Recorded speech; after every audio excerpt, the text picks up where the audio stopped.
ఓం శ్రీ సాయినాథాయ నమః. శ్రీ సాయి సచరిత్రము 13వ అధ్యాయము. మా యొక్క అనంత శక్తి. భీమాజీ పాటిల్, బాలా గణపతి షింపి, పాపు సాహెబ్ బూటి, ఆనంది స్వామి, కాకా మహాజని, హార్ద నివాసి దత్తోపంత్, ఇంకొక 3 వ్యాధులు. మాయ యొక్క అనంత శక్తి. బాబా మాటలు క్లుప్తముగాను, భావగర్భితముగాను, అర్ధపూర్ణముగాను, శక్తివంతముగాను, సమతూకముతోనూ ఉండేటివి. వారు ఎప్పుడూ తృప్తిగా నిశ్చింతగా ఉండువారు. బాబా ఇట్లనిరి, నేను ఫకీరునైనప్పటికీ ఇల్లు, వాకిలి, భార్య, బిడ్డలు తదితర బాధర బందీలేమీ లేకుండా ఎక్కడికి కదలక ఒకచోట కూర్చొని ఉన్నప్పటికీ తప్పించుకొనలేని మాయ నన్నును బాధించుచున్నది. నేను నన్ను మరచినను, ఆమెను మరువలేకున్నాను. ఎల్లప్పుడూ ఆమె నన్ను ఆవరించుచున్నది. హరి యొక్క ఆ ఆది మాయ బ్రహ్మాదులనే చికాకుపరచుచుండగా నా వంటి దుర్బలుడైన ఫకీరు అనగా ఎంత? హరి ప్రసన్నుడైనప్పుడే ఆ మాయ నుండి తప్పించుకున్నట సాధ్యము. నిరంతర హరి భజనయే మార్గం. మాయశక్తిని గురించి బాబా ఆ విధముగా పలికెను. మహాభాగవతంలో శ్రీకృష్ణుడు యోగులు తన ప్రతిరూపములని ఉద్ధవునకు చెప్పి ఉన్నాడు. తన భక్తుల మేలు కొరకు బాబా ఇంకా ఏమి చెప్పి ఉన్నారో వినుడు. ఎవరు అదృష్టవంతులు, ఎవరి పాపములు క్షీణించినవో వారే నన్ను భజించుట ఎందు తత్పరులై ఉండగలరు. ఎల్లప్పుడూ సాయి సాయి సాయి అని స్మరించుచుండిన సప్త సముద్రములను దాటించెదను. ఈ మాటలను విశ్వసింపుడు, తప్పక మేలు పొందెదవు. పూజా తంతుతో నాకు పని లేదు. షోడశోపచారములు గాని అష్టాంగ యోగములు గాని నాకు అవసరము లేదు. భక్తి ఉన్న చోటనే నా నివాసము. ఇక తమకు పూర్తిగా శరణాగతులైన వారి క్షేమం కొరకు బాబా ఏమి చేసినో వినుడు.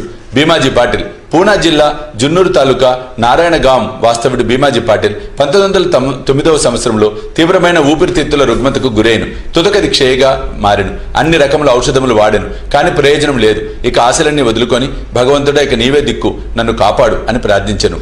మన పరిస్థితులు బాగుండనంత వరకు మనము భగవంతుని తలచము. భగవంతుని తలచము అను సంగతి అందరికీ తెలిసినది. కష్టములు మనల్ని ఆవరించినప్పుడు మనం భగవంతుని జ్ఞప్తికి తెచ్చుకునేదము. అట్లనే భీమాజీ కూడా భగవంతుని స్మరించెను. ఆ తర్వాత తన ఆరోగ్య విషయమై బాబా భక్తులకు నానాసాహెబ్ చాందోర్కర్తో సలహా చేయవలనన్న ఆలోచన కలిగాను. వెంటనే తన జబ్బు యొక్క వివరములన్నీ తెలుపుచు ఆయనకు ఒక లేఖ వ్రాసి అతని అభిప్రాయము అడిగాను. బాబా పాదములపై పడి బాబాను శరణు వేడుట ఒక్కటే ఆరోగ్యమునకు సాధనమని నానాసాహెబ్ చందోర్కర్ జవాబు వ్రాశాను. అతడు నానాసాహెబ్ సలహాపై ఆధారపడి షిరిడీకి పోవుటకు ఏర్పాట్లన్నీ చేసుకొనెను. అతనిని షిరిడీకి తెచ్చి మసీదులో ఉన్న బాబా ముందు కూర్చోబెట్టింది. నానాసాహెబ్ శ్యామ కూడా అచటనే ఉండిరి. ఆ జబ్బు వాని గత జన్మలోని పాపకర్మ ఫలితమని అతని విషయంలో తాను జోక్యము చేసుకొనదలుచుట లేదని బాబా చెప్పాను. కానీ రోగి తనకు వేరే దిక్కు లేదని అందుచే చివరికి వారి పాదములను ఆశ్రయించి తనని మొరపెట్టుకొని వారి కటాక్షమునకై వేడుకొనెను. అతని ప్రార్థనకు బాబా కరిగెను. అప్పుడు బాబా అతనితో ఇట్లనిది, ఊరడిల్లుము, నీ ఆతురతను పారద్రోలుము. నీ కష్టములు గట్టెక్కినవి. ఎంతటి పీడ బాధలున్నవారైనను ఎప్పుడు ఈ మసీదు మెట్లు ఎక్కుదురో వారి కష్టములన్నీ నిష్క్రమించి సంతోషమునకు దారితీయును. ఇచ్చటి ఫకీరు మిక్కిలి దయార్ద్ర హృదయుడు. వారి రోగమును తప్పక బాగు చేయను. ఈ ఫకీర్ అందరినీ ప్రేమతోనూ దయతోనూ కాపాడును. ప్రతి 5 నిమిషములకు రక్తము కక్కుచుండిన ఆ రోగి బాబా సుముఖమున ఒక్కసారైనను రక్తము కక్కలేదు. బాబా వాణిని దయతో కాపాడాను. అభయమిచ్చిన వెంటనే రోగము నయమగుట ప్రారంభించాను. వాణిని భీమాబాయి ఇంటిలో బస చేయమని బాబా చెప్పాను.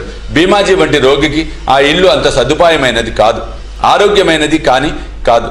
కానీ బాబా ఆజ్ఞ జవదాటరానిది. అతడు షిరిడీలో ఉండినప్పుడు బాబా అతనికి 2 స్వప్న దృశ్యములను అనుభవములనిచ్చి వాని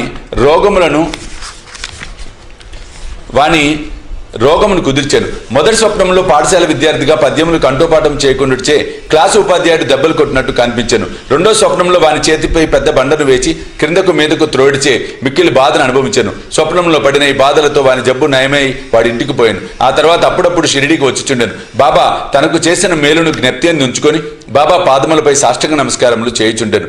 బాబా తన భక్తుల వద్ద నుండి ఏమీ కాంక్షించేది వారు కారు.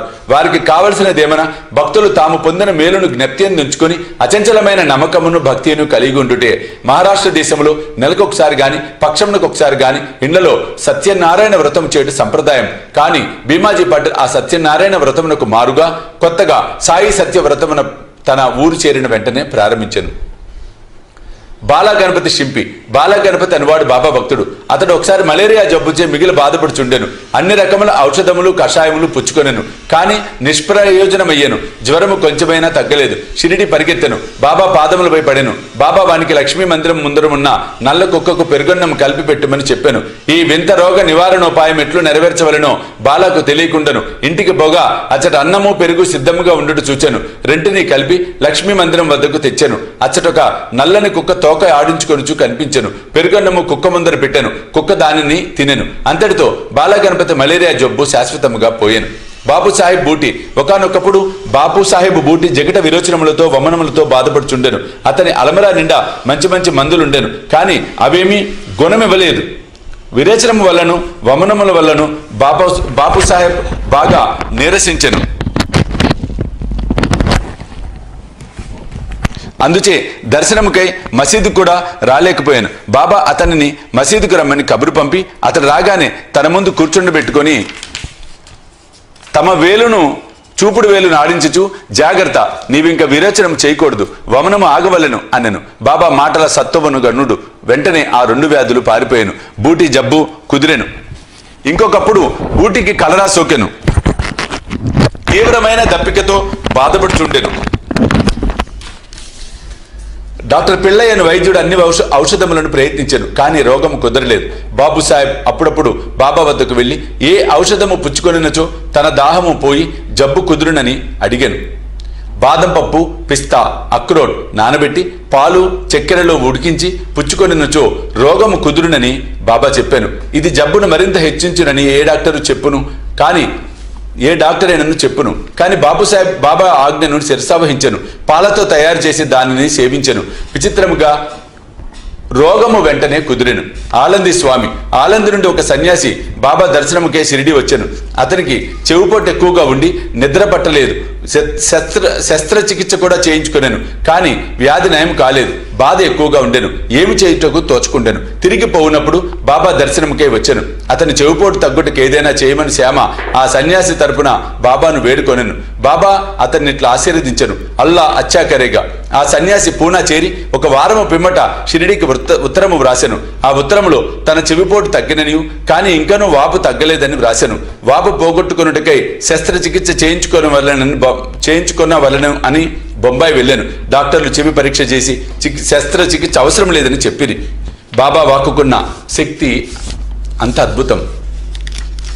కాకా మహాజని అని ఇంకొక భక్తుడు కలడు. అతడు నీళ్ల విరోచనములతో బాధపడుచుండెను. బాబా సేవకు ఆటంకం లేకుండానట్లు అతడు ఒక చెంబు నిండా నీళ్లు పోసుకొని దానిని మసీదులో ఒక మూల పెట్టుకొనెను. అవసరం వచ్చినప్పుడెల్లా పోవుచుండెను. సర్వజ్ఞుడైన బాబాతో ఏమీ చెప్పనక్కర్లేదని, బాబాయే త్వరలో తనకు స్వస్థత చేకూర్చునని కాకా నమ్మకం.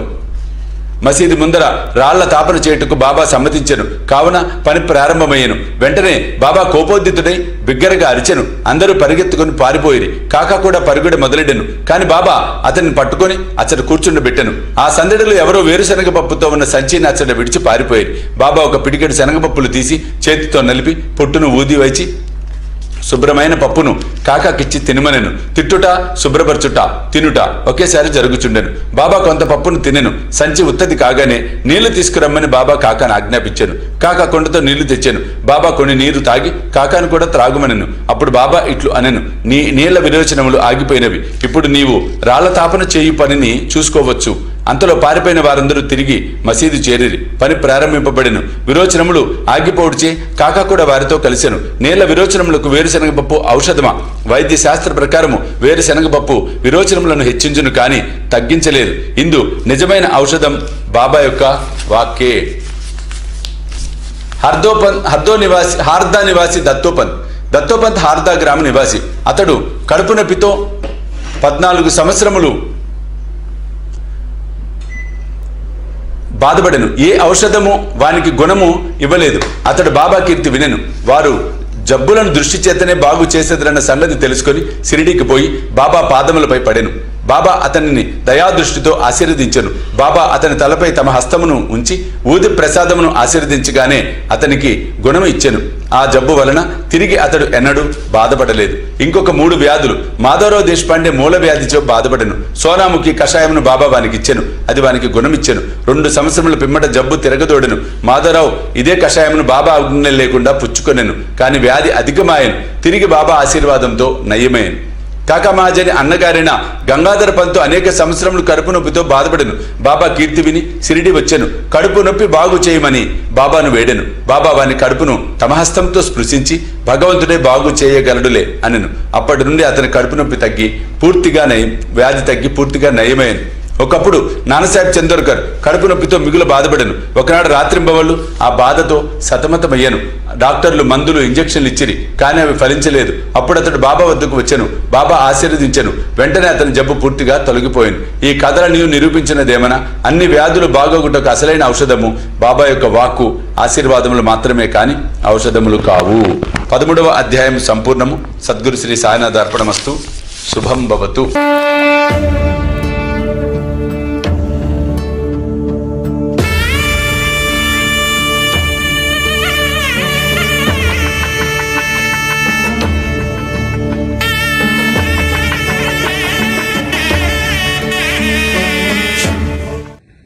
సాయి దివ్య రక్షా కవచ యంత్రానికి